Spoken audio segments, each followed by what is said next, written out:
पर जी हमने श्री राम सुखदास जी महाराज जी की वाणी जी में सुना था कि संसार से ममता नहीं करनी, प्रेम कर सकते हैं। कृपया ममता और प्रेम में अंतर समझाने की कृपा। ममता देह को लेकर होती है, प्रेम भगवान को लेकर होता है। चाहे उसे ज्ञान भाव से आत्मा कहें और भक्ति भाव से भगवान कहें, योग सिद्धांत से परमात्मा कहें, उसी को पुकारा जाता है। ज्ञानी उसे ब्रह्म कहते हैं, योगी उसे परमात्मा कहते हैं, भक्त उसे भगवान कहते हैं। जब हम चराचर जगत में भगवान जो विद्यमान है उनको देख करके भाव करते हैं, उसे प्रेम कहते हैं।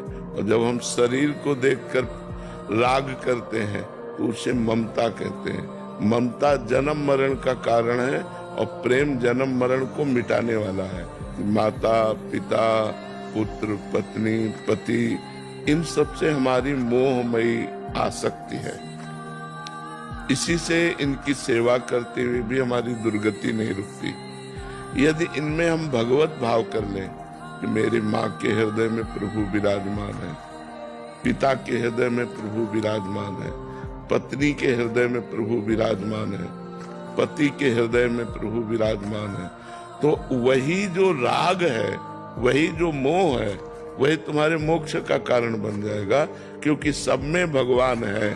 और आप देखते हैं जब भगवान अंतर ध्यान हो जाते हैं तो आप उस शरीर को फूंक देते हैं, जला देते हैं, गाड़ देते हैं या जल में प्रवाह कर देते हैं।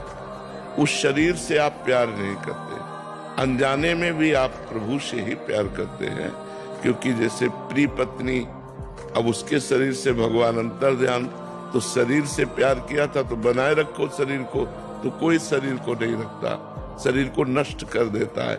उससे पूछो क्यों? तुमने जिससे प्यार किया वो तुम्हारे सामने है। नहीं, बोले वो तो चला गया, अनजाने में भी वो परमात्मा से ही प्यार करता है। तो संत महापुरुषों के वचन है कि सबसे प्रेम करो, ना कि ममता। ममता भगवान के चरणों में करो। भगवान कहते हैं सबकी ममता के तागों को बटोर लो और एक में भरकर एक मन में बांधो और एक मेरे चरणों में बांधो। देखो मन कहाँ जाता है। तो चरणों में बांधने का मतलब है सब में हमारा भगवान विराजमान है। हम भगवत भाव से सबसे प्रेम करें, ना कि ममता करें। किसका प्रश्न था? तो आप समझ पाए।